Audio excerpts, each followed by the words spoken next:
Então, onde tá a felicidade? Turma, mais um episódio por aqui. Essa semana eu fiquei pensando muito sobre onde está. Porque a felicidade, ela não tem um destino, né? Não é uma coisa que você coloca ali no Waze e vai atrás dela. Não tem como chegar lá. Então, bora para um podcast, porque eu fiquei pensando sobre isso demais essa semana. Se eu comprometo a minha vida em termos de alegria, se eu sou uma pessoa feliz. Porque às vezes a gente não pra pensar que damos a nossa felicidade de bandeja pra vida, né? Tem uma frase até da Agostina Bessa Luiz que é assim: a vida ri de tudo que nos faz chorar. Isso ficou ecoando na minha cabeça porque eu realmente acredito nisso, que a vida, ela ri das coisas que nos fazem chorar. Eu vou falar uma coisa horrível. Acho que aqui já é um espaço seguro, né? Livre de julgamentos. Pra mim, pelo menos, assim, sei lá, na minha cabeça, eu acho que a gente já entrou num consenso aqui dentro desse podcast que isso meio que não é um podcast, né? São áudios longos mesmo. Como os que eu mando no WhatsApp, sei lá. Mas é horrível isso, mas eu vou falar da mesma forma. Depois que a minha avó faleceu, no ano passado, vai fazer um ano, aliás, eu acho que eu me tornei uma pessoa mais feliz. Mas não porque ela faleceu, óbvio. Essa, sei lá, é a coisa que mais me doeu na vida, assim. É, Tanto que quando ela foi embora, eu não chorei. Eu não rezei, eu não pensei, eu não. Sei lá, acho que tem momentos ainda no dia que eu fico sem respirar, sabe? E, enfim, eu acho que eu sou mais feliz hoje porque eu realmente entendi o que era um problema. Porque para todas as outras coisas na vida, eu sempre dei um jeito, sabe? Ah, dinheiro, então eu trabalhava. Ah, estudo, então eu trabalhava. Onde eu vou morar? O que eu vou comer? Eu e meu pai, a gente sempre deu um jeito de ter o que comer. Então, quando ela foi embora, assim, tchau, valeu, galera, tô vazando. Eu simplesmente fiquei sem ter o que fazer. E aí eu entendi o que era um problema. Não sei explicar direito isso. É horrível falar isso, né? Mas. Sei lá, é como se quando ela tivesse ido embora, ela ainda conseguisse me ensinar mais uma coisa. Sabe? Tem um soneto do Olavo Bilac que eu sempre falo dele, mas eu vou falar de novo porque eu acho que faz sentido aqui. É, que é como se fosse duas pessoas conversando, tá? E começa assim: hora direis ouvir estrelas, certo perdeste o senso. Enfim, o soneto continua. Mas é basicamente assim: um cara diz pro outro, né? Que abre as janelas, que de madrugada fica conversando com estrelas. E o outro rapaz, eu acredito, né? A voz do eu lírico fala assim: ué, você conversa com estrelas de madrugada? O que elas falam pra você? Que sentido tem o que dizem quando estão contigo? E você tá maluco, né? Como assim? E aí o cara, né, que conversa com as estrelas responde assim: amai para entendê-las, pois só quem ama tem ouvido capaz de ouvir e entender estrelas. E pronto, acho que essa é a vida. É, eu acho que às vezes a gente compromete a nossa felicidade por coisas tão pequenas. Até por pessoas tão pequenas, de verdade. É, tem momentos e tem situações da vida que a gente tem que olhar e falar assim: não, isso aqui não vai me acabar com o meu dia, isso aqui não vai tirar minha paz. Essa situação é tão absurda. Sei lá, essa pessoa que eu amei, ou essa amizade, ou essa resposta que eu levei, ou sei lá. Eu acho que isso não é suficiente. A gente tem que lutar um pouco mais, eu acho. Não sei se faz sentido, mas a gente tem que lutar um pouco mais pelas coisas, sabe? Lutar um pouco mais pelas coisas que a gente quer. De verdade, você fala assim, eu não aceito. Não quero isso na minha vida. Olhar pra vida e falar assim, não, eu vou ser feliz, porque já tem tantas coisas difíceis, né? E saber preservar elas. Essa semana eu recebi. Eu tô falando tudo isso porque essa semana eu recebi muitas mensagens sobre o início do meu doutoramento. Porque a gente já tá nessa, né, galera? Juntas, together aqui desde a minha faculdade. Então, é um momento nosso. Eu sinto também que é uma coisa muito eu e você, assim. É, eu gosto muito do YouTube por conta disso. Porque eu sinto que ali é um lugar nosso. E lá não tem filtro, não tem 30 segundos, né? Então, nas mensagens, eu recebi coisas lindas, mas coisas que eu também fiquei muito preocupada, enquanto amiga mesmo, da galera ali, sabe? Porque eu vejo os rostinhos, eu vejo os nomes nos comentários sempre, então, na minha cabeça, essas pessoas fazem parte da minha vida, sabe? Porque são pessoas que me aconselham, são pessoas que conversam comigo, são pessoas que eu passo muitas vezes um tempo ali conversando e tal. Então, na minha cabeça, existe essa proximidade. E eu vi muita gente falando assim, realmente, isso é muito legal. A gente não pode romantizar a vida acadêmica, mas é muito bom poder estudar. A gente não pode comemorar não sei o quê, mas a vida... E eu fiquei presa, imersa nesse não podemos romantizar. Não podemos não sei o quê. Não podemos isso, não podemos aquilo. Não podemos esquecer que... Eu não sei se eu tô birulete. Eu acho que sim. Na semana passada eu passei 24 horas com a minha sobrancelha descolorida, gente. Tem momentos canônicos na vida de uma mulher de 27 anos, né? Mas pronto. Eu queria saber por que a gente não pode romantizar um estudo que lhe foi tão custoso, que lhe foi tão difícil, ou romantizar a própria vida. Por quê? Porque na faculdade tem um professor, ou vai ter um professor que vai ser arrogante. É sempre assim, né? A gente não pode romantizar porque nem todos os professores são legais. Nem todas as pessoas isso. Nem todas as pesquisas aquilo. Nem todos os colegas, nem todos... Eu agora vou ficar passando a vida inteira sempre cheia de dedos em ser feliz, em comemorar, em ficar alegre, porque pode ter um professor que trate mal os alunos.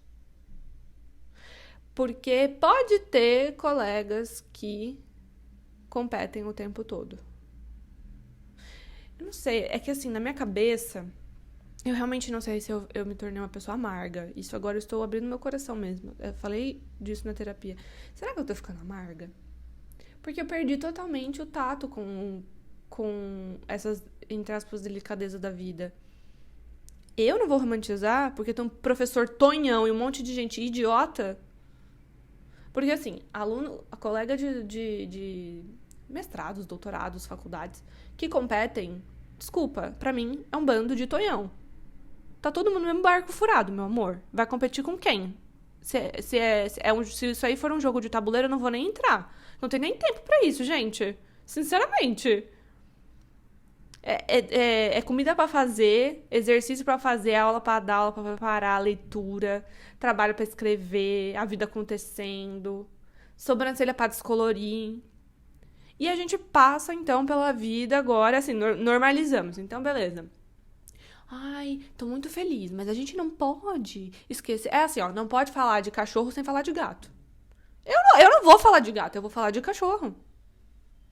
Eu não vou passar a minha vida o tempo todo. Claro que em certas situações a gente sempre vai olhar pra gente não ser um bando de menina maluca, de Lulu, que não tem consciência de classe, enfim, várias outras coisas. Não tô levando pra esse lado, eu tô falando dentro do mundo acadêmico.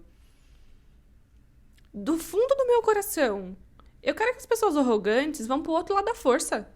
Que elas virem a esquina do não ligo com que se lasque. Eu não tô nem aí. Ah, mas você nunca teve uma professora ruim então, Bruna? Eu já tive pelo menos umas 10, posso contar. Acho que eu já tive mais até. Mas eu vou ficar parando a minha vida por causa de professora amarga em mundo acadêmico? Ah, eu quero que ela, o cachorro dela, o papagaio dela, a família dela, o trabalho dela, eu quero que ela, o time de futebol inteiro, que é, sei lá, que ela torce, vão pra esquina depois do fim do mundo. Eu não estou nem aí. Eu não podia me importar menos. Acho que essa é a frase. Então, às vezes eu vejo no mundo acadêmico o pessoal se descabelando. Gente, onde é que tá a felicidade de vocês aí? Vocês entram então pra sofrer? Não, assim, foge da minha mentalidade. Eu posso estar sendo muito pequena falando essas coisas. Grande chance.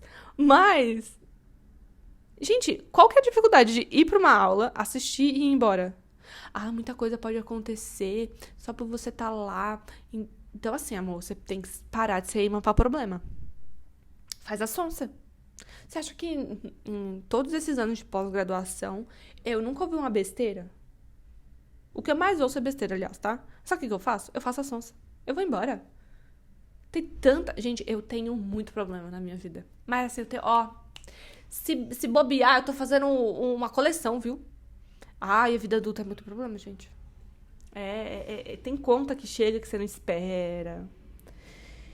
E aí você sempre cruza com pessoas, né? E pessoas falham. Eu falho, aí eu tenho que arcar com os meus erros, aí eu tenho que, sabe, lidar com as consequências do que eu escolho. Eu vou lá ficar arranjando problema pra minha vida em mundo acadêmico, gente. Eu não tenho nem tempo pra isso.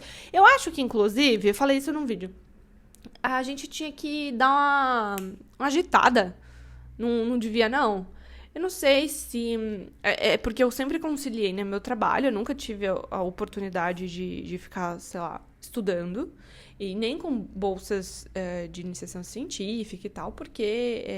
Ou bolsas de estudo no geral, porque as bolsas sempre eram em valores muito simbólicos. Eu sempre tive aluguel pra pagar, eu sempre tive, enfim, coisas pra enfim, me preocupar além da vida. Então, não era uma realidade pra mim, então eu sempre trabalhei. Tem até um episódio aqui no podcast que eu conto toda a minha trajetória acadêmica pra chegar no doutorado. Mas, enfim. Aí, o que acontece? Eu não sei, então, eu acho que por mesclar sempre a vida real e o ambiente acadêmico, eu não fiquei tão bitolada naquilo. Porque eu não sei, a impressão que eu tenho às vezes é que também, pô, ó, minha pesquisa é muito legal, eu gosto muito do que eu trabalho, é um universo que abre muitas portas pra mim. Eu acho que se todo mundo que tivesse a oportunidade de fazer pesquisa acadêmica deveria fazer, porque, além de tudo, isso faz a gente crescer, amadurecer, enfim, muitas coisas. Mas, eu não sei, no mundo ideal a gente ficaria ali nos estudos, né? Mas, assim, a impressão que eu tenho é que a galera nesse meio vive uma vida que ali tudo é status. Aí uma coisa que não era pra ser, entre aspas, fútil, não que seja fútil, mas é que vira, na minha opinião, vira um monte de coisa fútil. Porque a galera compete o tempo todo pra ver quem publica mais trabalho, quem faz mais artigo, quem vai mais em revista, quem faz mais não sei o quê, quem faz, nossa, e quem tá não sei aonde. E eu tô tipo assim, olha, eu tô aqui fazendo minha pesquisa de boaça, muito, muito legal, muito importante, mas eu não acho também, sim, sendo muito, muito, muito humilde, que é a coisa mais revolucionária do planeta Terra, assim, não, como é que eu vou explicar? É que eu tenho muitos preconceitos também, porque ninguém leva a pesquisa acadêmica a sério, mas nesse meio, a galera que leva a sério também age como se fosse, sei lá, a cura de uma doença terminal, sabe? E, gente, às vezes a gente tem que pôr o pé um pouco no chão. São coisas muito importantes, são coisas muito relevantes. A gente fala de literatura é um ponto sensível, porque a literatura muda a sociedade muda a literatura, enfim, tudo acontece e tal, mas não é também o caso de uma vida ou de uma morte. O que eu digo é, essa pressão acadêmica, ela me foge. Eu fico, não, vou participar disso não. Muito obrigada, eu venho aqui, a gente conversa, a gente lê, a gente se descabela, mas levar isso ao ponto de me adoecer, como eu já fiz no mestrado, meu amor, aprendi a minha lição, né? Eu acho assim, passar uma vez, tudo bem, que a gente é inexperiente, que a gente é novinha, né? Meio tapadinha, meio tonhoinha, tudo bem. Eu vou ficar nisso e tal. Tipo. Claro que é difícil, claro que. Pô, na semana passada, sem brincadeira. Olha. Se eu trabalhei menos de 30 horas na minha pesquisa... Não trabalhei mais.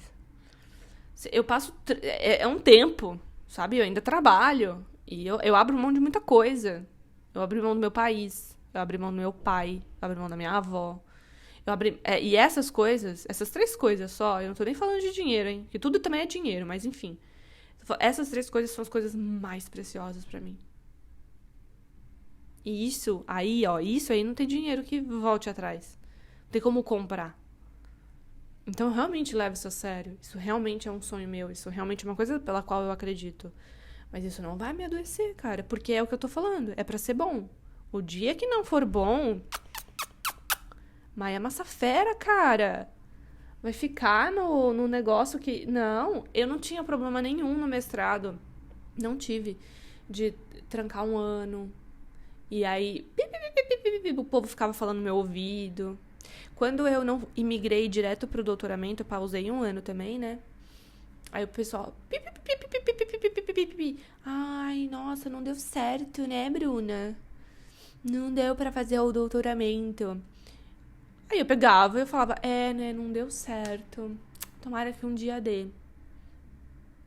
Faz a sonsa. Você acha que eu ia ficar explicando pras pessoas? Não, então, eu não vou entrar esse ano, mas no ano que vem, eu já sei qual vai ser a pesquisa. E eu vou entrar... Eu não vou ficar dando corda pra gente babaca. Sabe, às vezes na vida tudo é uma questão de se poupar. Você ouviu uma frase dessa, ai, não deu certo pra você com esse tom, né, de... Sai dali. Enfim, não paga pra ver. Antes, eu realmente era aquela pessoa de... Ai, não falou por mal, né? Então, assim... Não, sabe o que é? Não é que não deu certo, é que eu preciso fazer umas coisas, resolver umas coisas, e depois, no ano que vem, eu vou tentar de novo, e não sei o que... Não faço mais isso. Perdi o brilho. Tô apagada. Tô pressão baixa. Não me apetece. Não dou satisfação mais, sabe? Não sei se eu tô amarga, sabe? Eu acho que eu tô um pouco. Porque eu realmente não dou mais espaço para as pessoas me desestabilizarem na vida, sabe? E não é uma questão de tu estar sempre com escudos. É uma questão racional, não emocional. Uma questão de... Eu vou me poupar disso aqui. Não é uma questão de idade, eu acho. Mas acho que também é. Sei lá, galera com 40 anos, tudo dói. Sei lá, não é uma questão de idade, eu sei, mas quando eu tinha 18 anos, tudo bem, mas tipo, já tô com 27 anos na minha cara. Alguma coisa tem que ter passado nesses 9 anos, né? Alguma coisa tem que ter aprendido, né? Assim, não é uma questão de idade, mas assim... Ai, fulano foi ruim comigo. Meu Deus, que choque! Pessoas podem ser ruins. É isso que eu falo. No mundo acadêmico, a galera fica assim... Ai, a professora foi arrogante comigo na correção do meu trabalho. Gente... Nossa! Um professor que foi arrogante com... Gente, eu nunca vi. Eu acho... Não, a gente não pode normalizar. Claro, a gente tem que criticar, porque é um mundo tóxico e tal, mas... É mesmo novidade? Vocês estão realmente surpresos ou é só uma vontade de reclamar? Porque se for só uma vontade de reclamar, tudo bem. Mas você pegar, levar pra tua casa, virar um problema... É isso que eu tô falando. Eu acho que na vida tem que olhar e falar assim... Eu não quero esse problema. Para as coisas que dá, óbvio. Para as coisas que dá, olhar e falar, eu não quero esse problema.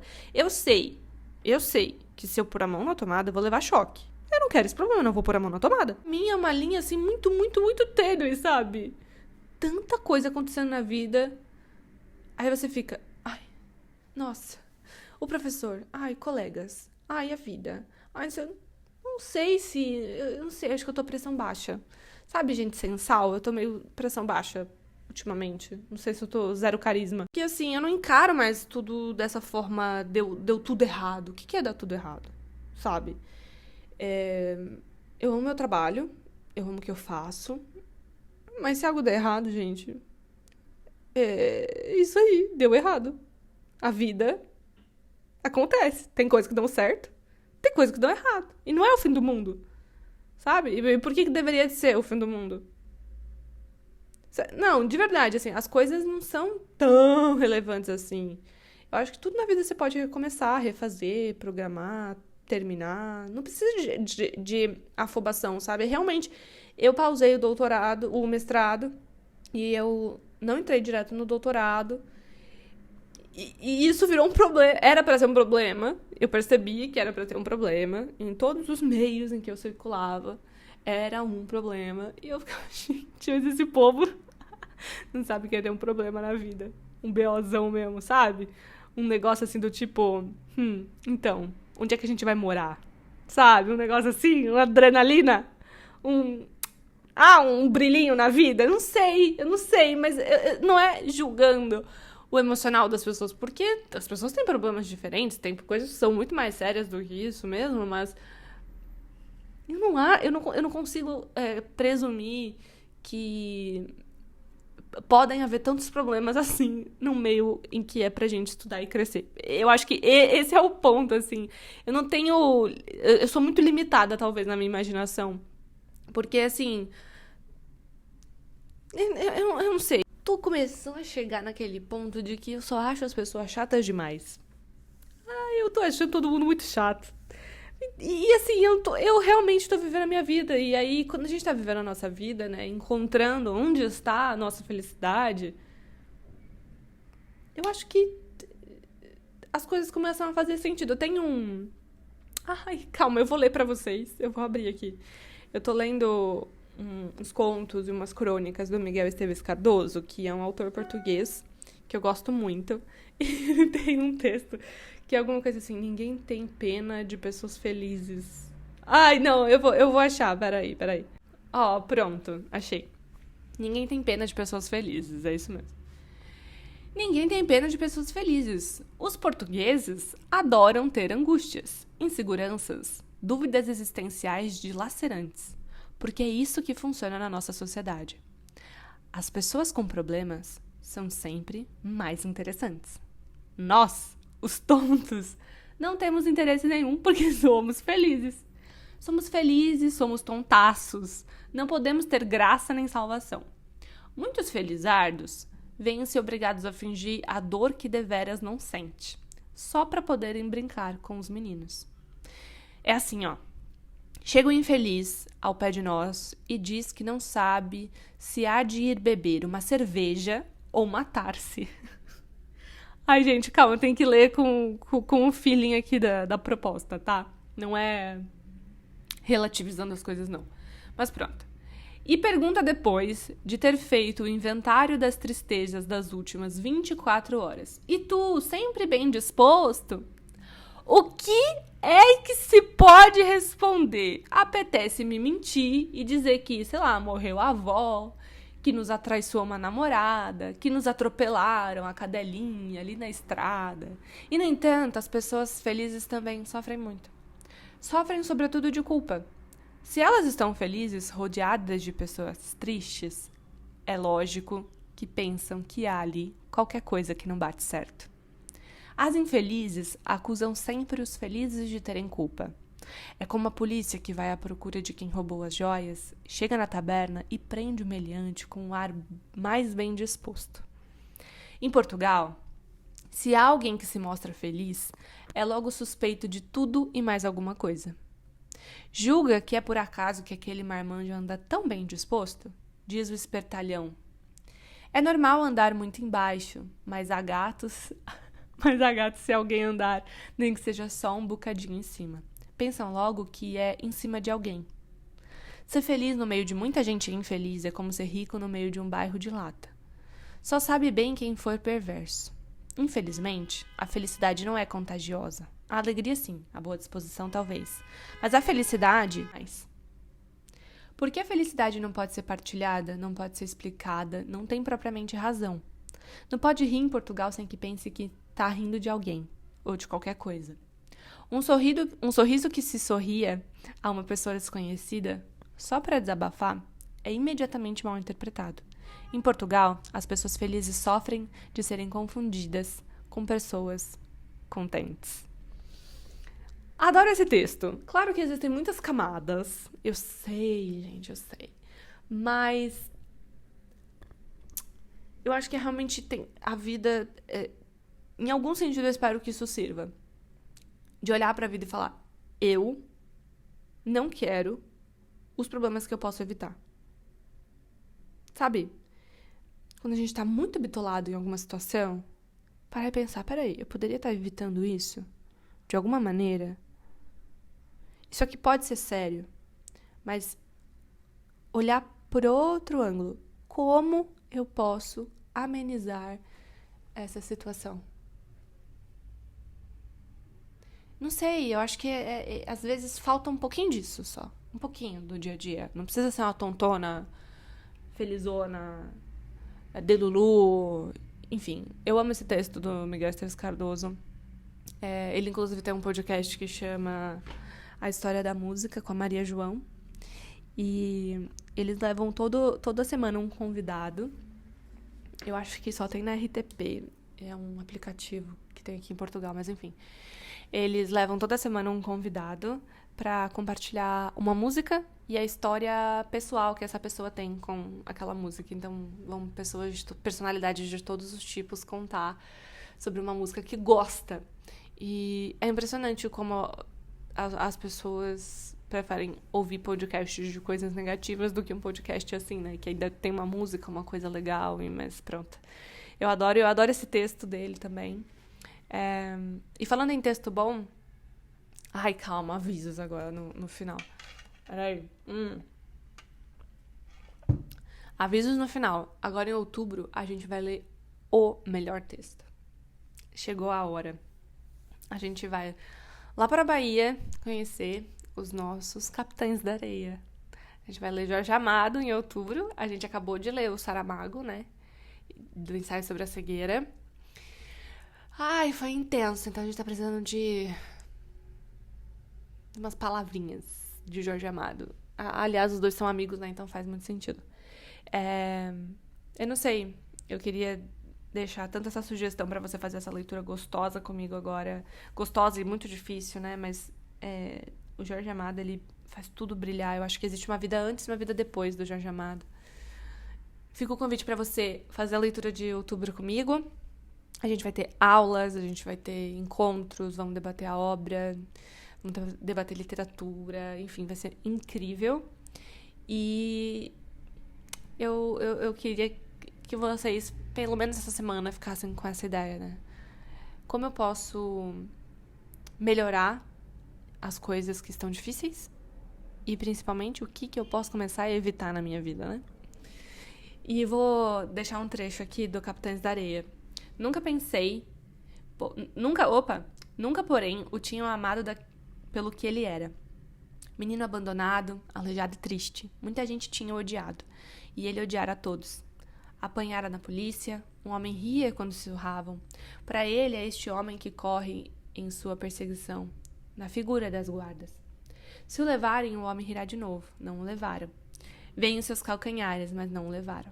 Pensam que ele vai para junto ao grande elevador, mas sem pernas não para. Sobe para o pequeno muro, volve o rosto para os guardas que ainda correm e ri com toda a força do seu ódio. Cospe na cara de um que se aproxima, estendendo os braços, e se atira nas costas do espaçoso como se fosse um trapezista de circo. Basicamente, gente, alguns meninos aqui não conseguem se permitir também serem amados num mundo tão violento. E essa obra vai fazer a gente pensar. Existe uma vida antes e uma vida depois de conhecer esses meninos. Esse trecho é muito revelador. E eu vejo vocês semana que vem. Eu queria conversar sobre onde está a felicidade mesmo essa semana. É isso. Beijinhos.